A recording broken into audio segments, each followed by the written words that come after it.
Arid and semi-arid lands, counties such as Turkana County, Wajir County and Marsabit County are battling relentless drought.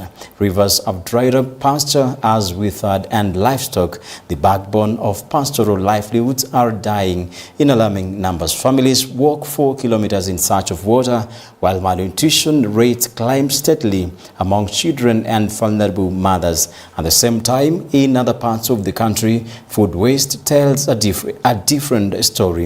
In Makueni, tons of ripe mangoes have been left to rot due to weak market systems and limited processing capacity. Farmers incur heavy losses even as hunger deepens elsewhere. It is a painful image, fruit falling from trees and eaten, while other Kenyans depend on relief food to survive. Starving amid plenty investigates this national paradox. How can a food-producing nation struggle to feed its own people? What has gone wrong in planning, distribution, and drought preparedness? And what must change to ensure that abundance in one region no longer coexists with desperation in another?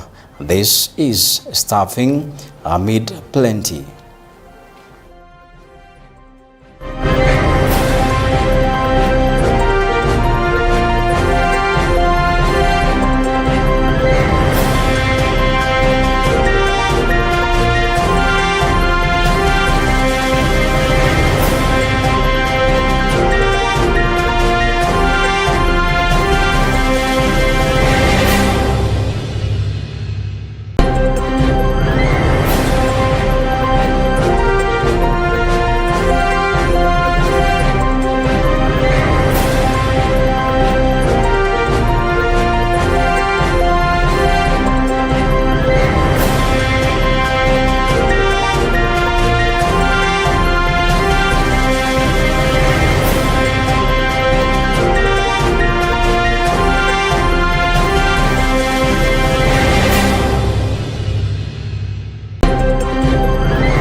Kenya is a country blessed with fertile islands, expansive rangelands, major lakes, and a hardworking farming population. From the green bread baskets of Trans Nzoia to the horticultural belts of central Kenya, from the tea fields of Kericho to the mango orchards in Makueni, the country produces food in abundance, yet millions of Kenyans are hungry. This is a story of starving amid plenty, and as drought tightens its grip across large sections of the country, pastoralist communities watch their livestock collapse. Mothers walk 4 kilometers in search of water. Children drop out of school. Meanwhile, in other parts of Kenya, food rots in farms due to poor planning, weak markets, and broken systems. This explainer investigates the full scope of drought crisis, the regions affected, and the number of people impacted, livestock losses, the paradox of mangoes rotting in Makueni County, government interventions, policy gaps, and what must urgently be done. The current drought situation in Kenya, and Kenya has experienced consecutive failed rain seasons, particularly poor performance of the long rains. This is March to May and short rains October to December. Rainfall in many areas has been below 60% of the long-term average. The worst 8 regions are largely within Kenya's arid and semi-arid lands, which make up nearly 80% of the country's land mass. Counties currently experiencing severe drought stress include Mandera County, Wajir County, Garissa County, Turkana County, Marsabit County, Isiolo County, Samburu on the same, Tana River County, Kilifi County, Kwale County, Kitui County, Makueni County, Kajiado County, Laikipia County, Baringo County, Narok County, and in total, more than 30 counties are experiencing moderate to severe drought conditions, and we're looking at the number of people affected. And current assessments indicate that over 2.1 million Kenyans are facing acute food security. Of these, hundreds of thousands are children at risk of acute malnutrition, pregnant and lactating mothers face heightened vulnerability, and higher pastoralist communities are at risk of losing their livelihoods. And in northern counties such as Mandera, Wajir, Turkana, and Marsabit, households have exhausted food stocks. Market prices of maize flour and basic commodities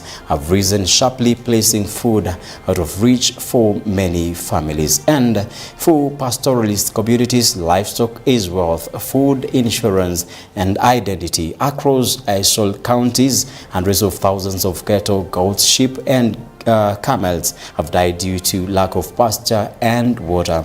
In some regions, carcasses litter dry grazing fields. Emaciated animals fetch extremely low prices in livestock markets. And in Turkana, Marsabit, Wajir, and Mandera, and higher herds have been wiped out for families who depend on livestock sales to buy food, pay school fees, and access healthcare. This represents a total economic collapse, and loss of livestock also means loss of milk, a primary nutrition source for children in pastoral areas, worsening malnutrition rates, and the paradox of food-producing counties. While northern and eastern Kenya struggle with drought, several counties continue to produce significant food surpluses. Counties known for relatively strong agricultural production include Trans Nzoia County, maize basket, Uasin Gishu County, grains, Nakuru County, mixed farming, Kirinyaga County, rice and horticulture, Nyeri County, horticulture, Murang'a County, avocado and horticulture, Meru County, Mira, and food crops. Despite production in these regions, poor distribution systems and high transport costs, post-harvest losses, and market distortions prevent surplus food from efficiently reaching drought-hit counties. Now, we're looking at a very distressing issue, and in Makueni County, mango farming is a major economic activity. During peak season, thousands of tons of mangoes go unsold. Fruit rot in farms. Farmers suffer heavy losses due to lack of storage, processing, and structured markets. The Makueni fruit processing plant, meant to absorb surplus mangoes, has faced operational challenges, limited capacity, and management concerns. The result: farmers dump mangoes while children in drought-stricken Turkana go hungry. This is the clearest representation of starving amid plenty. Then we're moving all across drought-affected counties, and we've got seasonal rivers have dried up, water pans are cracked and empty, boreholes are overstretched. In Mandera and Wajir, women walk up to 20 kilometers in search of water. In Tana River and Kilifi, water trucking has become the primary emergency solution. Water scarcity affects not only drinking needs but also livestock survival, sanitation, and school attendance. Then we're also looking at the health impacts. This is malnutrition and disease. Drought creates a public health emergency, rising cases of acute malnutrition among children, increased outbreaks of waterborne diseases, reduced access to healthcare facilities due to migration and distance. In Aisol countries, therapeutic feeding centers report increased admissions, then education disruption. When drought intensifies, families migrate with livestock, children drop out of school, school feeding programs are strained, education interruption perpetuates long-term poverty cycles. Then we're looking at the government interventions. The government of Kenya has implemented several measures: emergency food distribution, relief food has been dispatched to affected counties, and the issue of cash transfer programs. Then vulnerable households receive limited financial assistance, water tracking, emergency water supply to severely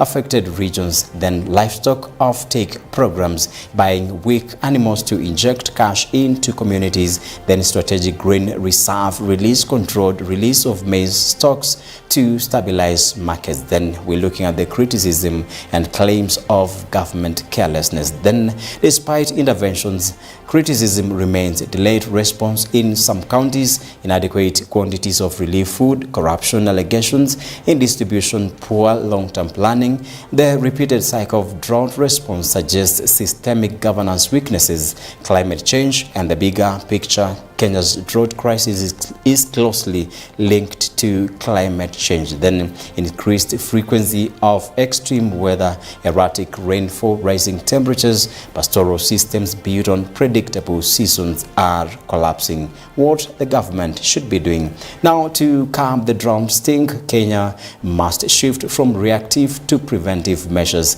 invest heavily in irrigation, expand irrigation schemes in isolated regions, build water infrastructure, construct dams, water ponds and boreholes, strengthen early warning systems, act before drought reaches crisis levels. Then we're looking at the support value addition: ensure food processing plants function effectively, develop national food distribution networks, link surplus counties directly with deficit counties, livestock insurance schemes, scale up insurance programs for pastoralists, climate smart agriculture, promote drought resistant crops. The economic cost of inaction: drought affects national GDP, food prices, employment, health spending. Repeated emergency responses cost more than the preventive investment. Then stores from the ground in Turkana, others watch their cattle collapse. In Makueni, farmers watch mangoes raw. Two Kenyans exist simultaneous, one drowning in surplus, another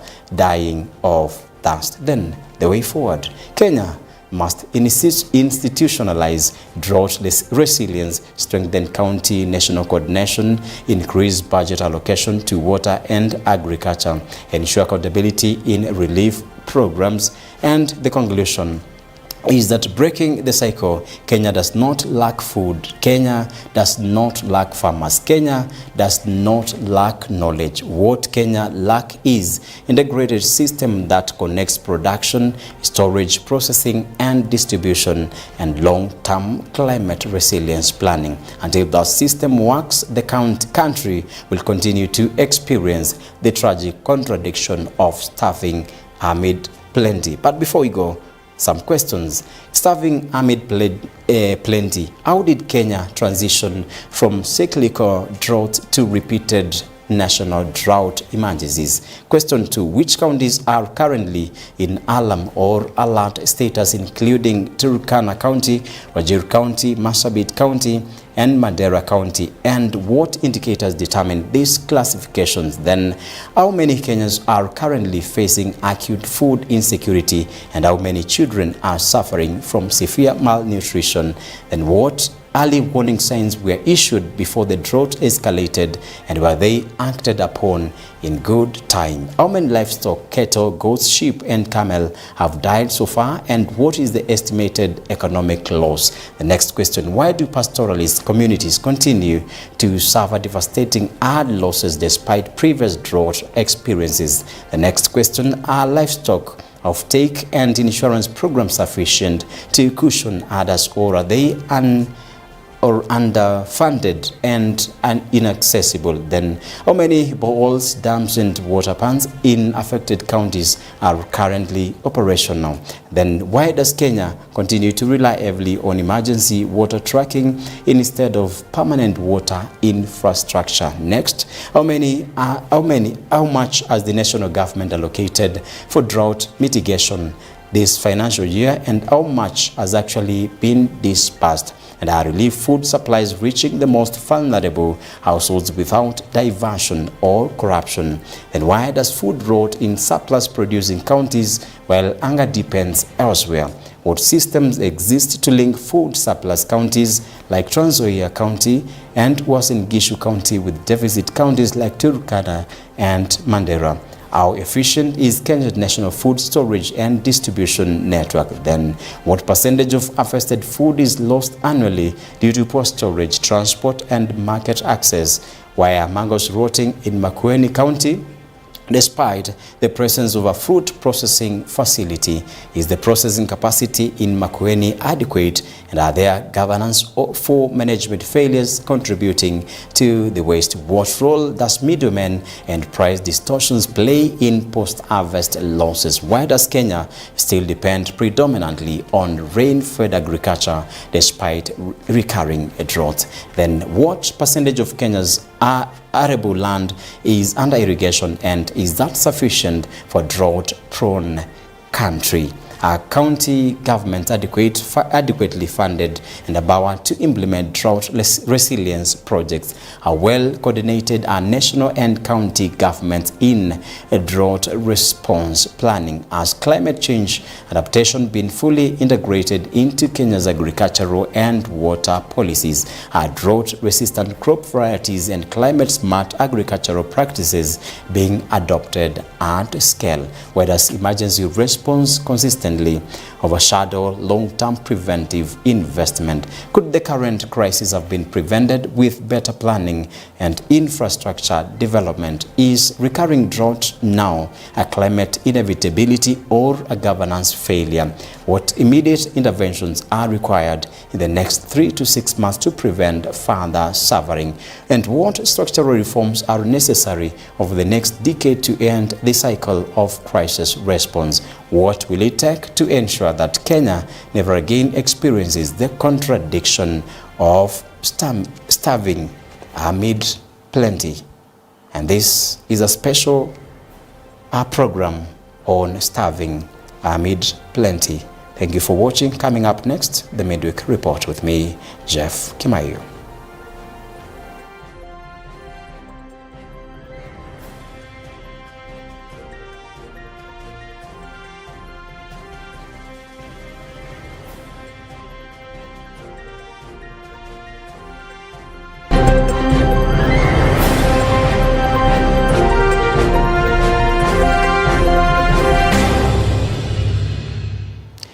It's 7 minutes past 9 p.m. and this is Midweek Report with me, Jeffrey Kimaiyu, and we are live on EBN TV. You can join this conversation through our social media platform. This is EBN TV Kenya all across.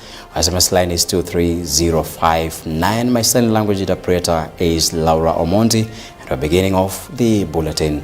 And President William Ruto, Nairobi Governor Johnson Sakaja, and other government leaders have today toured the Nairobi River section at Lakisama, Nairobi, to popularize the national and county government collaboration, in which the government has pledged to clean the Nairobi River as a key pillar of the agreement. The president says the project will create jobs while restoring the river to a clean state.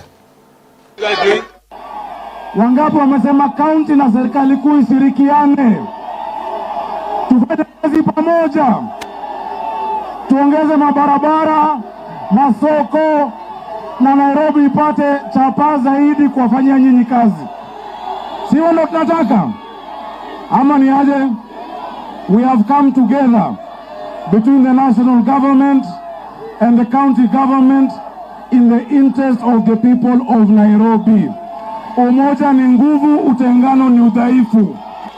Kuna watu wanajaribu kumtishia huyu gavana ati hand over Nairobi. Mimi nataka niwaambie bwana, hakuna Nairobi imekuwa handed over. mimi niko na kazi ya kutosha ya kufanya ya national. Ile tumefanya ni ushirikiano, tuweze kujenga city yetu. Itasimamiwa na county government, hawa MCA ndio watafanya hiyo kazi pamoja na gavana wao. Mimi kazi yangu ni kuwasaidia ndio tuhakikishe Nairobi inatembea. Kule kwengine wanabadilisha miji yao. Nairobi lazima ibadilike, iwe na standard ya juu ndio tushinde zile zingine. Mnataka Addis Ababa itushinde? Mnataka Lusaka itushinde? Mnataka Kampala itushinde? Mnataka nani wawe mbele? Nairobi! Nairobi hoye! Kenya hoye! Ruto hoye!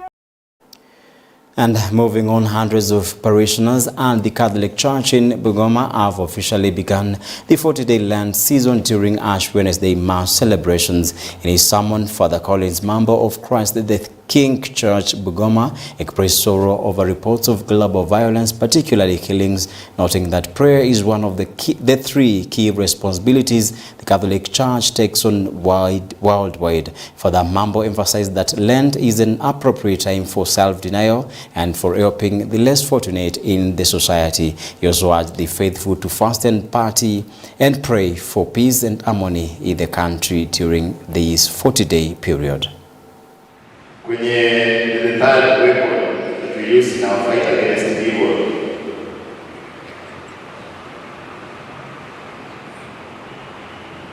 is fasting. And fasting helps us to rediscover ourselves. Remember, prayer to restore our relationship with God. In almsgiving, to restore our relationship with our neighbors. And in fasting, to restore our relationship with the self. Uze jirani, wajijua kweli. Wengi hatujui kabisa, hatujui. We have no time for ourselves. That's why tunafaa basi kujitenga na anasa fulani, starehe fulani, ili tuwe na muda wa kujitambua sisi wenyewe. Na tunapojitambua tunaangalia ni wapi ambapo tunasema potea, kwa sababu hapa tumeyatenda. Na tuweze basi kuzinyosha njia zetu.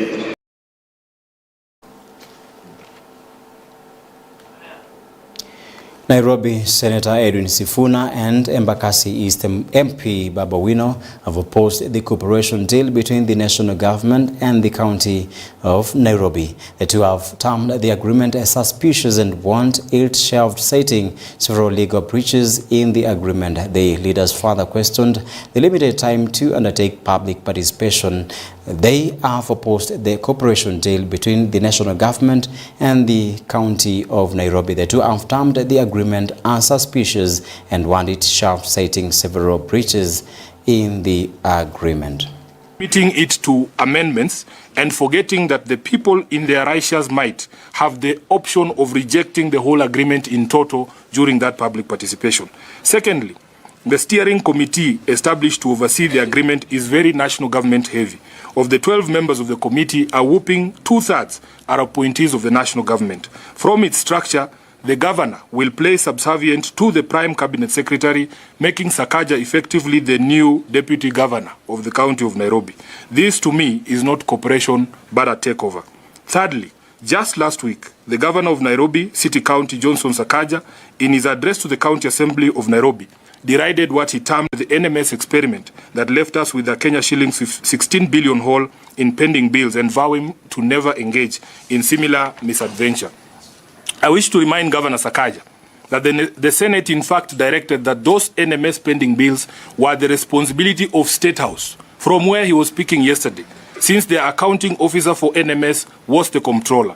He should have used the opportunity yesterday to remind the president that thousands of contractors and workers are still owed money by State House. Today we did see the signing and the transfer, which we describe as hostile, of certain key functions of the county government to the national government. This process was illegally done in the first place, and we are being informed that public participation is supposed to be done after the signing of this agreement. This is completely unconstitutional, unlawful, and I don't see the need why the national government should move in a hurry to take the functions and or kill the spirit of devolution within Nairobi County.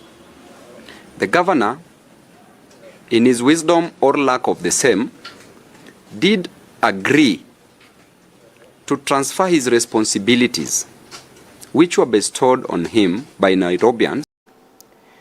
A section of leaders from ODM has called for a truce to end the wrangles within the party. While backing the Oburu-led faction of the party, the leaders urged members to stay focused on development rather than internal divisions. Sisi kama ODM tumekubali kufanya kazi na broad-based na William Samoei Ruto kama president wetu.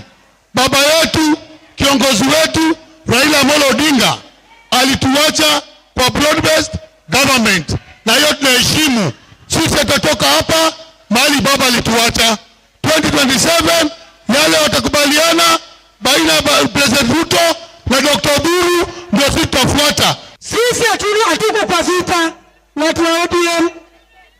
Tunataka mkae chini huko juu, mwelewane, mtuletee maneno hapa vile mmemaliza.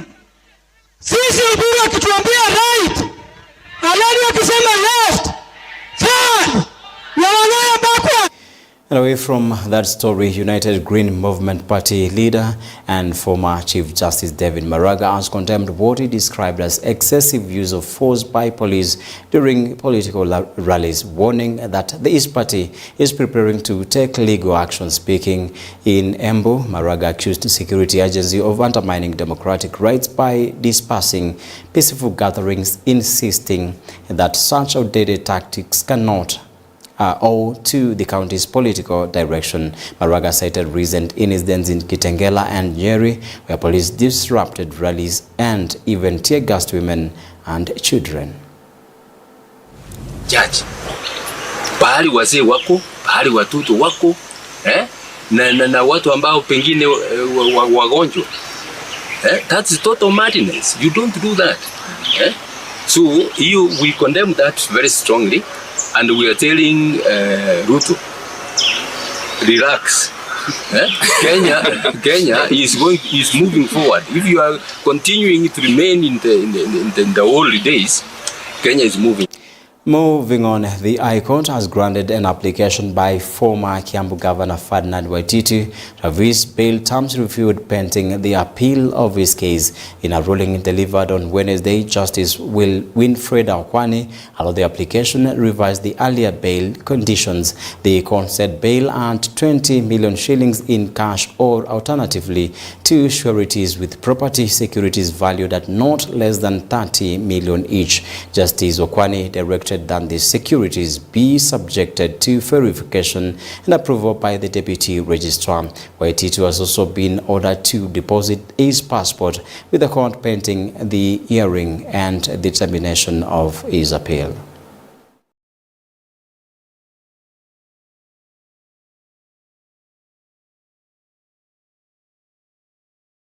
On ODM again, the ODM Youth League has given Finance Minister John Mbadi a 7-day ultimatum to release 12 billion allegedly belonging to the party, warning that they will stage demonstrations if the funds are not released. Speaking to journalists in Machakos, the youth leaders headed by their president John Kitora stated that the money is ODM's allocation from political party funding in the country. They pressured Mbadi to release the funds and criticized a party board that they claim was created to block anyone aiming for the deputy president position in the upcoming general elections. Some of the youth even threatened to remove Mbadi's name from consideration if he fails to release the funds on time. As a party, we have a very elaborate plan for the young people all over the country. Mashinani huko chini kabisa. We will want to engage those young people because we want to carry everyone along. And therefore, for us to be able to do that, we must have the resources to reach them down. The resources even to print the merchandise, the resources even to communicate, and even the resources to put them together. And therefore we are demanding from the government that please release our money. We know the guy in charge of finances is one of our experts. He's one of our members. He also has interest of even becoming the deputy president. Therefore, we are telling Mbadi, please stop these games that you are playing with us, that we are playing with this party. By next week, if we don't receive that money, don't blame us when we refuse to present your name, because we as young people, we will refuse to submit that name. Yes. We will refuse to submit that name. Yes. Therefore, we have given you only 1 week. Release our money. Release our 12 billion, because we also want to cover, to be seen, and we want to be heard, and we want to consult our young people in Mashinani, and they are waiting for us. And leaders of the DCP party in Kirinyaga County have called for an independent investigation into alleged chaos and violence during opposition political meetings. Kirinyaga DCP chairperson Justice Munene expressed concern over incidents involving the use of tear gas in churches, citing an example at Witima Church in Nyeri County. He also pointed to reported disruptions during opposition rallies in Nairobi and Kitengela. Munene urged independent investigative bodies to probe claims of security officers being involved in instigating the unrest. He warned that such incidents, if not properly addressed, could plunge the country into instability. DCP. DCP. You have heard about, and you've seen, you have witnessed a situation whereby the government in place, that led by Kasongo, has been so shameless. It tear gases children, women, and vulnerable groups. He's no longer protecting the rights of Kenyans. He's no longer protecting their properties. He's killing left, right, and center. And more so, he's killing the nation, the heart of this nation, the Gen Zs, the seed that we expect will carry on the posterity. So we condemn the issue of violence. Let everyone in this nation aspire and have space to seek power from people in a constitutional manner without violence. Ukiona manyoya unjue kanga ashaliwa. Sisi Kasongo ashatuonyesha manyoya. Kwa hivyo tunajua ya kwamba amemalizia hii nchi. Hakuna kitu ambayo inaendelea. SHA haifanyi kazi. Hata akizunguka akituambia inafanya, sisi wenyewe ndio tunaenda hospitali na tunajua ya kwamba haifanyi kazi. Masomo ameharibu kabisa. Alitu challenge the other day, akatuambia tumwambie ile agenda tuko nayo. Na sisi hapa Geshogo tunataka tumwambie agenda yetu ni moja. Kwanza aende nyumbani. Hiyo agenda ingine itafuata baada ya yeye kwenda. And stakeholders in the health sector are now calling on the government to increase investment in preventive healthcare services, emphasizing the need to focus on disease prevention rather than treatment due to the high cost of medical care. Speaking in Nairobi during a health stakeholders meeting, particularly involving experts dealing with non-communicable diseases, the participants highlighted the importance of preventing illnesses and infections before they occur. They also stressed the need for stronger collaboration between the national and county governments in budget planning to ensure increased allocation of funds to the health sector. These are not just distant problems, but they are daily realities in homes, markets, schools, health facilities, and public spaces. And we have all seen. You drove from a place this morning. Tell me how much dirt you have seen on that road. Tell me how many things that you have seen wrong in your journey. And this erodes the dignity of our people. It overwhelms the health facilities. When people keep going to facilities because they have cholera, because they have bilharzia, because they have malaria, when simply somebody would have slept under a net and you prevent yourself. When simply you could have cleaned your compound and there's no cholera. But now we are overwhelming our health facilities with the diseases that are prevented. The Kiambu County government has initiated emergency measures to support children affected after fire destroyed dormitory at a rescue center in Thika Town, causing significant property damage. The fire broke out early in the day while the children were at school, completely razing the dormitory with only a few mattresses salvaged. However, none of the 40 children residing at the institution were injured or lost their lives. County Executive Committee member for Children and Social Welfare, Karen Hagengo, visited the facility following the incident, accompanied by Thika Town MP Alice Nganga to assess the damage and coordinate assistance for the affected children. The cause of the fire remains unknown and is under investigations. Must know what caused this fire, because we cannot take anything for granted. We must know how this fire happened. Again, we have found the whole building, all the mattresses, all the clothes for the children are burnt down. The only thing it needs is attention from the national government, and our PS is here. She's going to address us this evening and to make sure that these children, they are our children.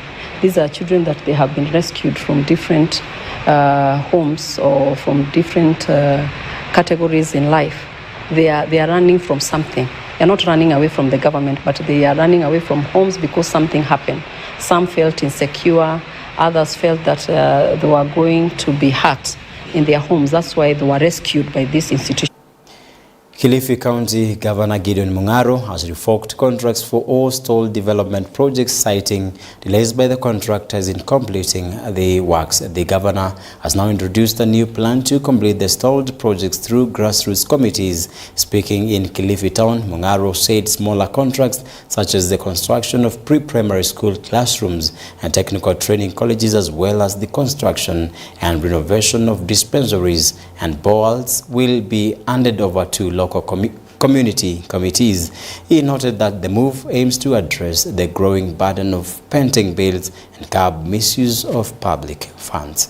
Mingi sana mtaona kwa hii county imesimama. Mingine na miaka 10, mingine na miaka 8, mingine miaka 6. Ndio hiyo hapo nimeandika kwamba kuanzia sasa imekuwa voided. Kwamba miradi hiyo sasa itapewa wakandarasi wengine. Hiyo imefutiliwa mbali na tutaijenga wenyewe ndio tuweze kumaliza miradi yote. Na hiyo itajengwa pia vile vile na wananchi waimalize. Yengine ambayo nimesema, tumeunda kamati maalum ya kumaliza mambo ya pesa ambazo wakandarasi hawajalipwa. Kuna kandarasi nyingi ambazo zingine nagundua kwamba watu walipewa na wamemaliza muda wa kandarasi umeisha na kazi haijaenda.